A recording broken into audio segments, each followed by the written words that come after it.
Friday Night Racing. On Off the Ball. And they're off. Brought to you by Go Racing. Plan your day at the races at goracing.ie. Good evening. You're very welcome this evening's Friday Night Racing. Friday Night Racing brought to you with goracing.ie. Neil Treacy here with you. And we'll be crossing over to Johnny Ward a little bit later on to look back on today's action and ahead of the final day of Leopardstown tomorrow. Right now, though, I'm joined in studio by Wayne Middleton. Wayne is a strength and conditioning coach for trainee jockeys in the race system. That's the Racing Academy and Centre of Education, as well as for licensed jockeys in the Jockey Pathway. Wayne, how are you? Thanks for coming in to us here today. Good, Neil. Thanks very much for the invite. Yeah. I imagine Christmas time is quite a busy period for a strength and conditioning coach in racing. Actually, it's grand for me. I've got a couple of weeks off. It's a busy time. It's a busy time for the jockeys, especially in the national hunt. So there's some huge festivals going on there. Limerick, Down Royals, and of course the big one in Leopardstown. So yeah, it's great to be part of that. There's some jockeys there that you work with, and you're looking at them, and you can see how they're riding, and even when they get success as well, it's even better, you know. So I imagine strength and conditioning for jockeys. I'm sure a lot of people on the outside looking in would immediately assume keep the weight down, watch what you eat, etc., etc. I'd imagine much more complex than that. Yeah, absolutely. I suppose from a weight point of view, one thing that we're always trying to do is help jockeys maintain their weight. They're always trying to make weight, so it's a weight classification sport, similar to boxing or MMA. The only difference is that when they weigh in, they have to weigh out at the same weight. So if they get up on the scales and they're 9 stone, they have to come back in 9 stone.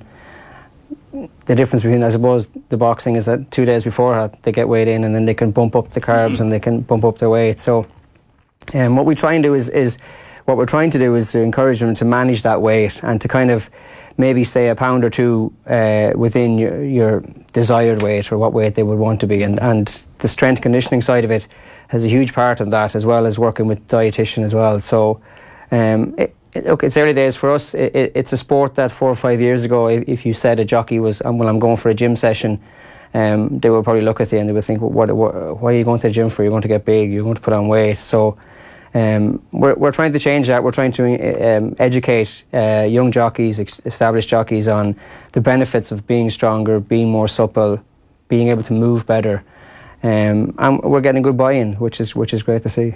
If you could tell us a little bit about your own kind of journey into where you are at the moment, because speaking to you beforehand, you were saying until you actually got involved with the race system and became involved with it, that you really hadn't had any involvement with racing itself. You were kind of involved with GA teams, personal training, a little bit of small bit of rugby teamwork.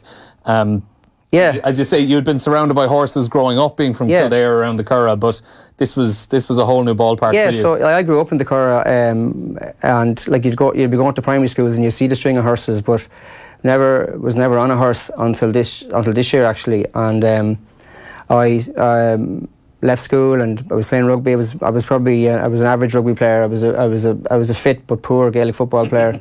So I managed to play in lots of different positions because I was full of running. And then I just started to kind of, I was always big into fitness. I was always fit when I was younger, and then I'm still fit, I'd like to think as well, but I'm not as fit.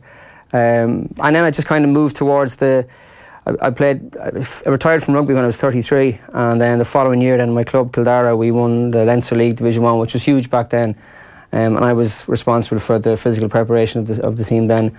And then I was working with the Carlow GA footballers for 5 years, so got to see a huge amount there, got to meet some really good friends, and moved from there to my own club in Suncroft, and then working with Moorfield GA. And then I took a call about 4 years ago from Dr. Sarah Jane Cullen, who's big into research for jockeys, and would I be interested in coming in race. They were looking for an S&C coach to work with the trainee jockeys there.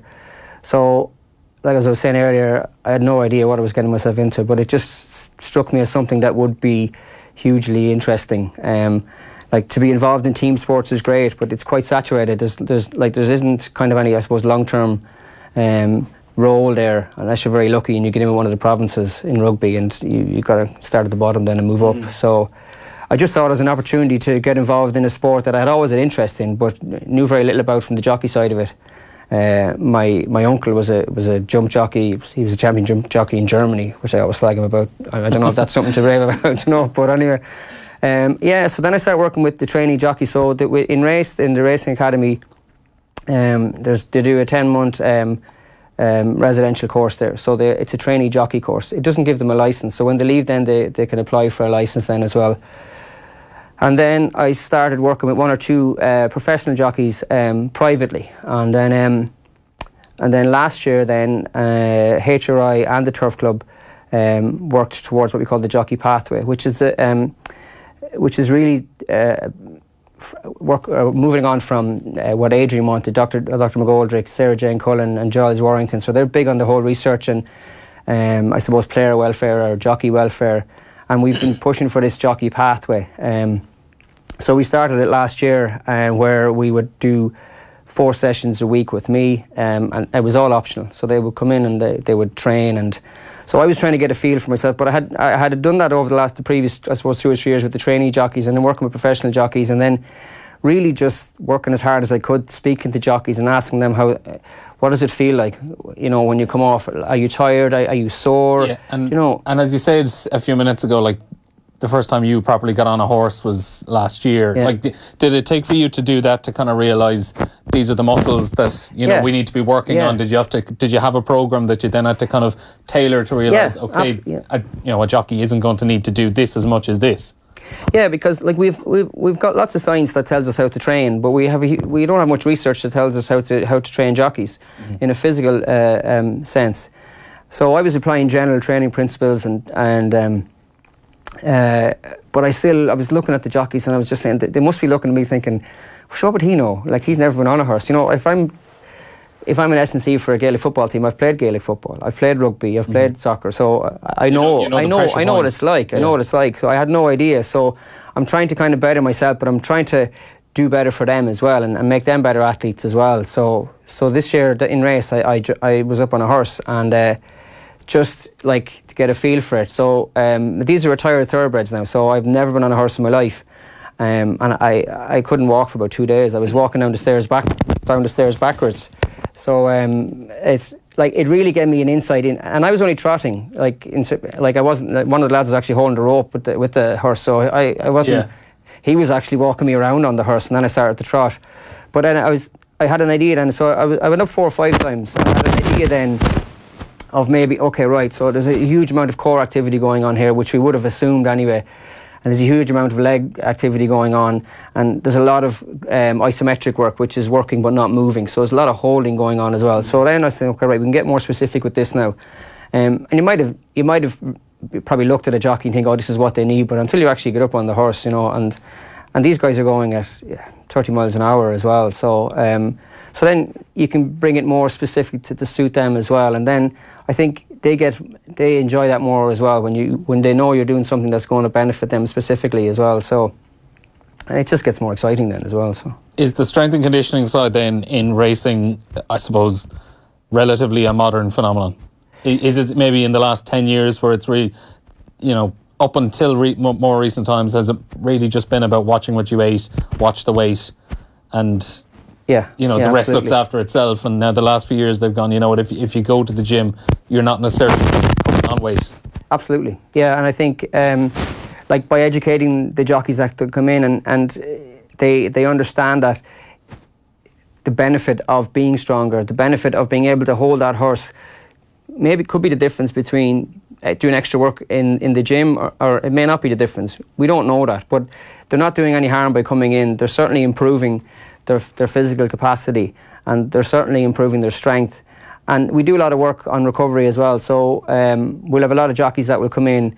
Maybe they might have finished racing for the day or finished working for the day, and they'll come in. They might want to do a light session. They might be going racing that evening. So and we'll do like recovery or flexibility session or a mobility session.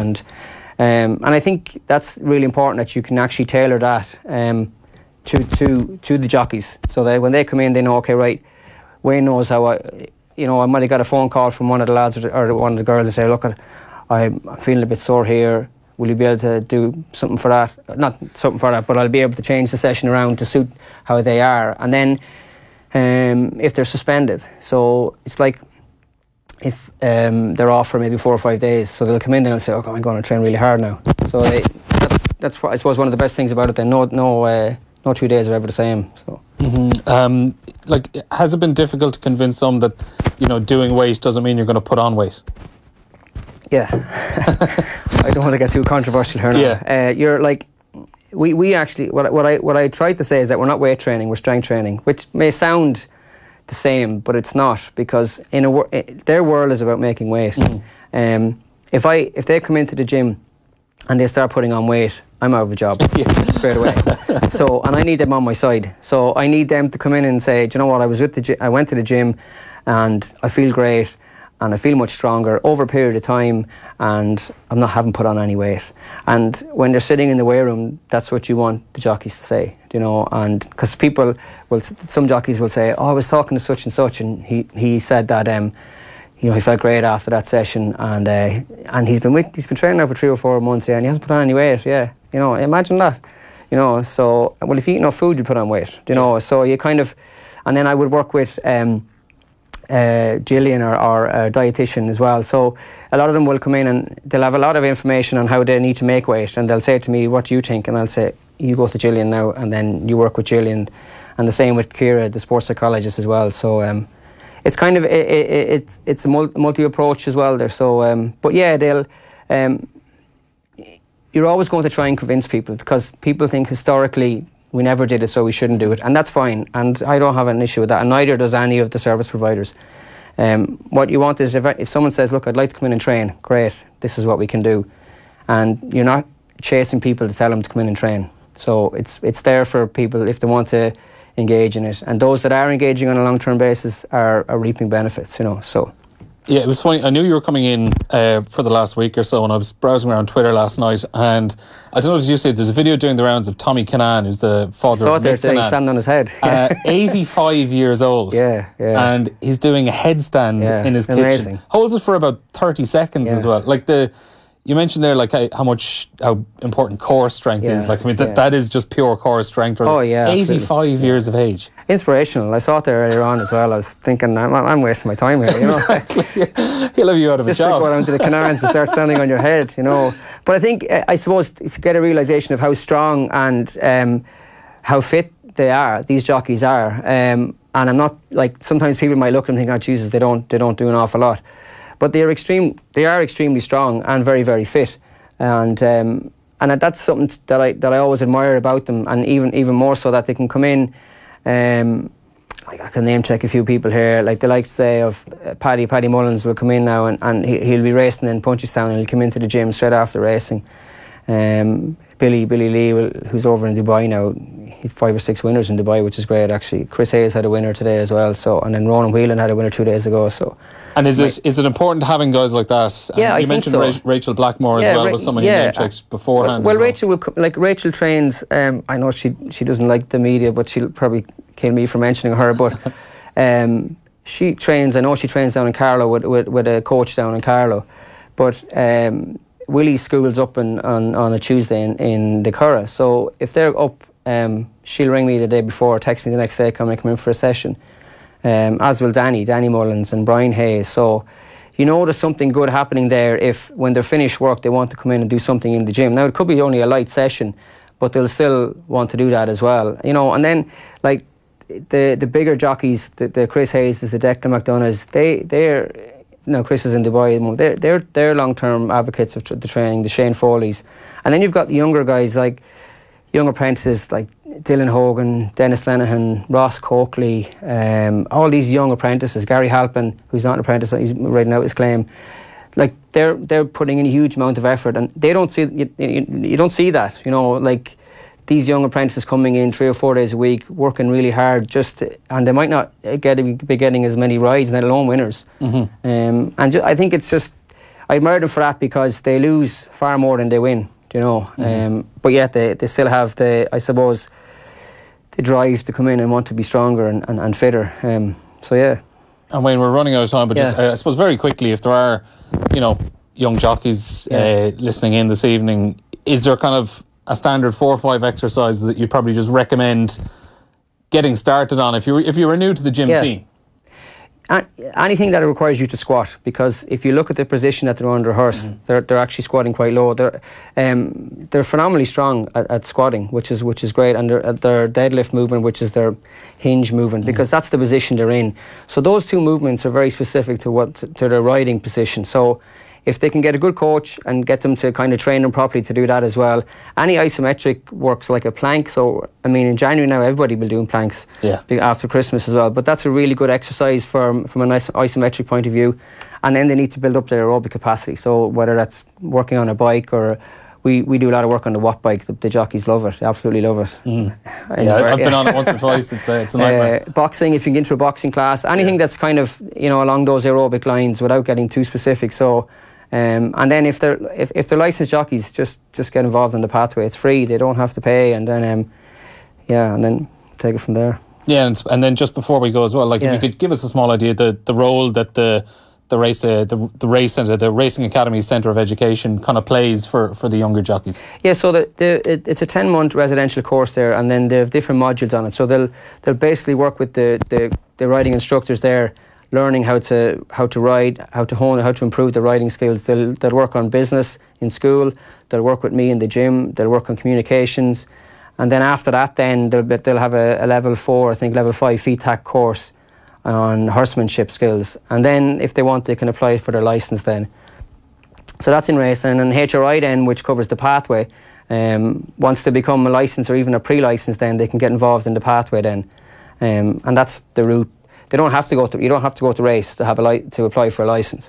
But there have been some great jockeys coming through race, and there have been some great jockeys that haven't gone near race as well. So, but I think the landscape is changing in the sense that they, like HRI and the Turf Club, are doing so much more now for jockey welfare and to improve the welfare of jockeys, and even to kind of help them to understand how to look after yourself and how to keep yourself fit and how to keep yourself strong even when you're not riding as well.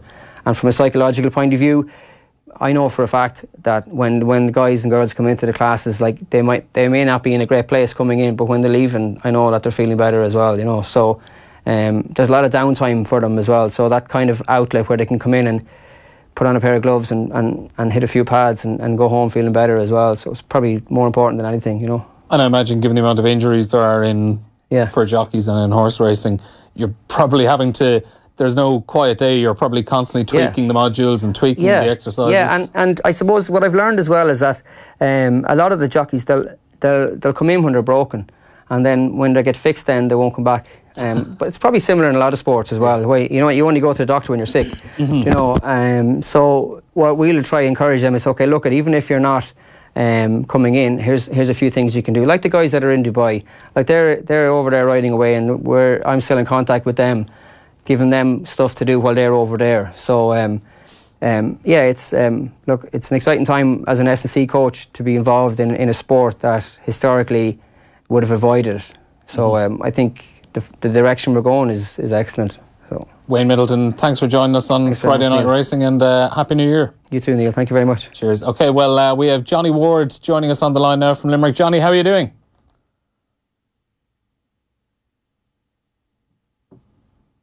Is Johnny there?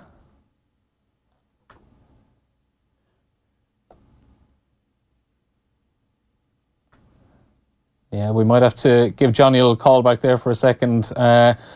Wayne, you can hang around with us for a couple more minutes, I think. Yeah.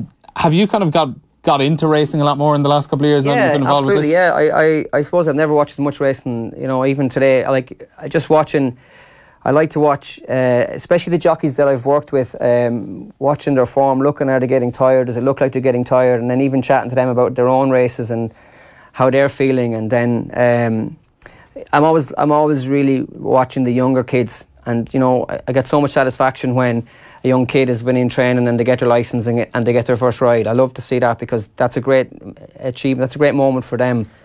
You know, other jockeys are winning Gold Cups and winning derbies. This jockey has got his first ride, and it's huge for them. So yeah, racing's kind of invaded my life now. Yeah. You know? In terms of the numbers you're involved with then as well, like kind of on a week-to-week basis, how many young boys and girls you're working with generally? Because we're based in, I suppose, in Kildare, we're limited, I suppose. Well, not that we're limited, but we're only, I suppose, the people that live in that area or are close by will come in. So probably, I would say maybe over the week, maybe 10 to 12 different jockeys at different stages, you know. So to have one or two jockeys in, we're at a year now, so to still have jockeys coming in for me is a huge success. Like I said, in a sport that would have dismissed any kind of gym activity or strength training activity as well. So, and we know that that's going to improve, and those numbers are going to move up as well. So, okay, I believe it's take two. Johnny Ward is with us now on the line. Johnny, how are you? How are you guys? We got you in the end, Johnny.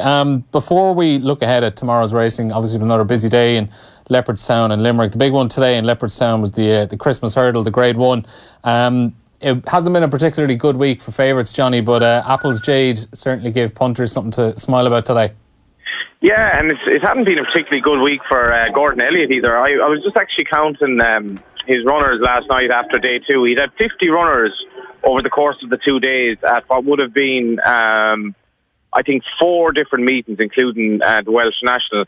And from the 50 runners, he'd had 2 winners. And now a lot of those would have run maybe in the same race, but it was a very, very poor return for somebody of Gordon's calibre. And he was probably feeling it a bit this morning. But Apple's Jade, she's just become a pretty reliable mare. You know, this time last year, she looked like she could basically beat anything, but she just ended the season in a strange enough note. There were reports that she was in season at Cheltenham when she definitely didn't run her best. I didn't think she looked happy at all that day, but she then disappointed again at Punchestown. So there was a kind of a question mark about her then, but this season her performance in the Hatton's Grace was absolutely exceptional. Even though Faugheen obviously fell, what she did today was still a hell of a performance. She's running against pretty good horses, maybe not quite Grade 1 horses, but good horses, and absolutely destroying them from the front. And the big question basically now is where does she go next? And I think a lot will hinge on what Faugheen does tomorrow, or rather what Samco does tomorrow in that regard. Yeah, and you mentioned Faugheen there as well. We were watching that race this afternoon in the office, and there was just this kind of as soon as Faugheen fell, a couple out, and because he kind of lay there for a while, it was quite still, and you were going, oh God, this could be quite ugly. It was a massive relief to see Faugheen get back up onto the feet and walk away with Ruby. Big time, yeah. I mean, Carlingford Lough, who is an old stager, obviously, he lost his life yesterday, which was pretty upsetting as well for his connections, obviously, but he wouldn't hold a candle to Faugheen in terms of his place in the public affection stakes. And Faugheen, when he fell, it was like falls over hurdles can be a lot worse than over fence at times because they're not expected at all, especially from the likes of him. And I watched in the press room at Limerick, and one of the guys beside me said, oh, he's not good, when he saw his legs flailing. But I think he was kind of just trying to get back. He's probably just a bit shocked. He was probably just trying to get back to his feet. And obviously your first concern in a situation like that is for the rider, because that's obviously paramount. And Ruby Waltz had an awful lot of injuries, but he got up quickly, and then everyone was sort of just looking as to how Faugheen was, and he got up. And we shouldn't forget that he was far from off the bridle at the time. You know, on the balance of how the betting suggested the race would go, we can probably say he might not have won by the law of averages, but I didn't think he was finished. And I think he would have certainly run some sort of a race or made her at least work for her victory. And that he lives to fight another day it was great to see. Like, I don't get overly kind of soppy about horses who die, because that's just the nature of the game. But you'd certainly have massive affection for a horse like that. And if he had lost his life today, it would have been absolutely horrible. And I've been to William Mullins before to see him. He's a pet of a horse, and it's just great that he lives to fight another day. I mean, punters are generally losing at Leopardstown, but it doesn't really matter when things like that could have happened. Yeah, exactly. Also today at Leopardstown as well, you had the Savills Chase, and another kind of short enough price favourite, Road to Respect, disappointed greatly, and Kenboy under David Mullins for Willie as well. That was a very impressive winner. He was, yeah. He was slightly unheralded winner of the race. He could have run in the big race in England there a few weeks ago in the Ladbrokes Trophy. He didn't run there due to some sort of a travel issue, as far as I recall. On the balance of today, you'd have to think he probably would have won. So if you backed him for the Newbury race, you'd be a bit disappointed. But apparently he did exactly what William Mullins told David Mullins not to do today in the way he rode him. He was a little bit keen, but he really enjoyed himself. And I think he was just able to dictate batters, and it was a really, really good performance. You know, Willie Mullins has never won the Gold Cup, but he definitely has a contender now.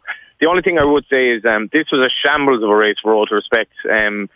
The traffic problems and the incidents that befell him in the last, I suppose, the last mile of the race, and they happened either side of about the third or fourth last, basically means I think he ran a race full of merit because he nearly snatched second. He had an absolutely hopeless position turning in.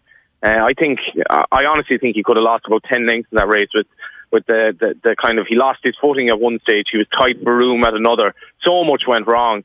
I think if you've backed him for the Gold Cup, or if you want to back him for the Gold Cup, you've plenty of hope. I thought he ran an exceptional race, but with the way Might Bite obviously bled at Kempton, and that was an unsatisfactory King George, I think Ireland has a realistic chance to win the Gold Cup now, and presenting Percy is still to come. I could certainly see us winning the race in March.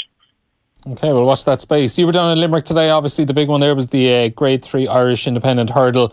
Esbar Dolan, 7-2 winner for Jody McGarvey and Gavin Cromwell. That was a fantastic finish. Like, absolutely stormed home to take that. Stormed home, yeah, after turning in that even Gavin himself actually got me lift home from the races. Obviously full of the joys of spring. He thought that the horse was probably beaten turning into the straight, but to finish the race like that and to go from looking possibly held to winning by whatever it was, 8 or 10 lengths, it was a very, very good performance. He gave the mare who was second an extremely well back. He gave her quite a lot of weight on the day.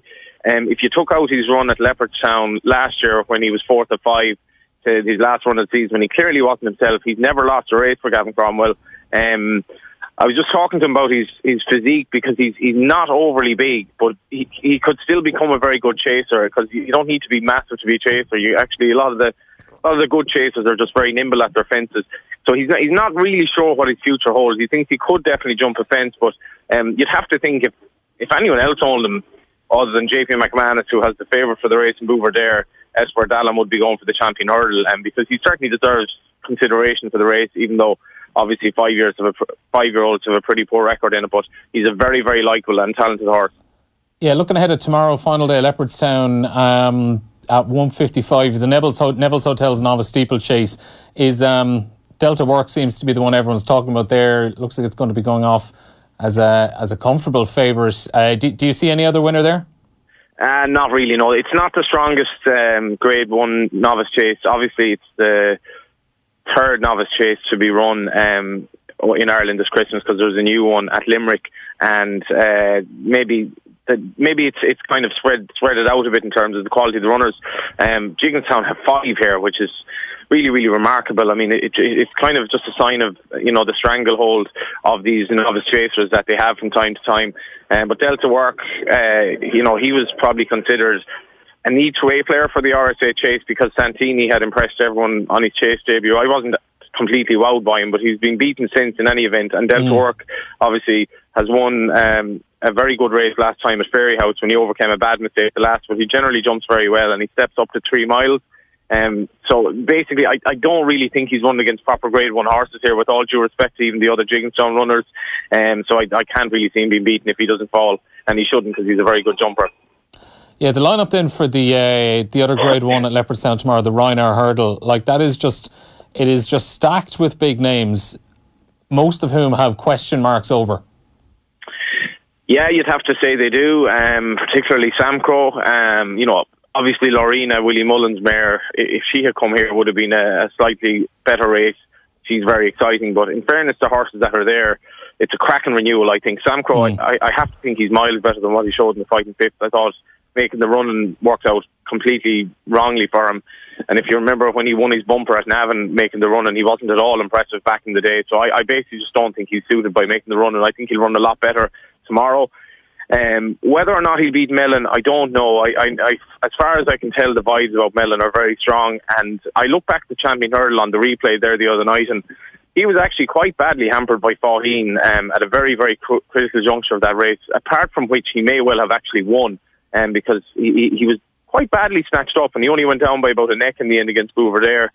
And even though Bouverdare was obviously beaten at Kempton, it's still very good form, and Mellon is fairly unexposed. It's slightly worrying that he ran so badly at Leopardstown last year, but just on the balance and at the prices, I think he might beat Samcro. Super Sunday comes into it as well. Just probably worry about the trip for him. He does stay 3 miles very well. He obviously has previous in this race, but I probably doubt that he would have quite the toe of Mellon and maybe even Sam Crow, but it's a race to savour for sure. My vote will go to Mellon, but tentative enough, and I never thought I'd be tipping against Sam Crow, but there you go. What about Sharjah? Yeah, Sharjah's kind of strange, and he's a bit unheralded, obviously. He won the Galway Hurdle, and he beat Faugheen, obviously, in the Morgiana, and like Faugheen just looked too slow for 2 miles now, and there wasn't any money for Sharjah. There didn't seem to be any expectation that he could win. They probably thought that for a horse that ran the Galway Hurdle, they probably thought he'd be finished for the season by now, or finished for the year anyway, but, you know, the ground is, I mean, I for one, am very worried about weather. I mean, the weather of Limerick today was practically T-shirt weather. It's unbelievably mild, and this has resulted in horses actually like Presenting Percy not running at Leopardstown because the ground is too good in late December, which is quite mad. But in any event, it'll suit Sharjah, who definitely liked this ground. But I have to say, I'd be surprised if he could beat Mellon. I basically just thought he won a bit of a kind of a race that was there for the taking, really, in the Morgiana. And then tomorrow as well, the other big grade one is at Newbury, 3 o'clock. It's the Betway Shallow Novices Hurdle. Yeah, Champ looks very interesting here. He's a horse, another promising one for JP McManus, and he's certainly a horse on the up. I could see him progressing on to even better things. Doesn't look the strongest renewal of the race, and you know, JP's had a very, very good Christmas. He won the Paddy Power. You know, he's had some very, very exciting runners, and he possibly has a very likeable horse here in Champ, who, as far as I know, is named after the retired Tony McCoy. And Johnny, before we let you go, it is of course time for our weekly charity bet. The Christmas Racing Festival is in full swing at Leopardstown and Limerick this week, and Toad have given us a €100 charity bet to try and add to our winnings for the Irish Injured Jockeys Fund. Johnny, what have you gone for this week? Yeah, the horse runs in the first race tomorrow at Leopardstown. I don't actually have the time on me at the moment, but I always laugh when this horse runs because he reminds me of a Rodney Dangerfield joke where Rodney Dangerfield says, "My wife, she said, call over, there's nobody home. I called over, there was nobody home." And the horse is called Nobody Home anyway, so he's a great chance for us tomorrow. And what odds is that coming in at, do you think? What's that? What odds is that looking like? I think it'll be each way price. I think it'll be about 4-1. It's very well handicapped over fences, and this doesn't look a particularly deep race. Even Rodney Dangerfield could find the winner of it. Well, Johnny, thanks a million. And of course, see thetote.com for Christmas racing festivals. Johnny, enjoy tomorrow, and thanks for joining us on the line. Thanks, lads. And Wayne as well, thank you for coming in to chat to us. After the break, Joe Malloy will be along for more of our best ofs from 2018. Don't go away.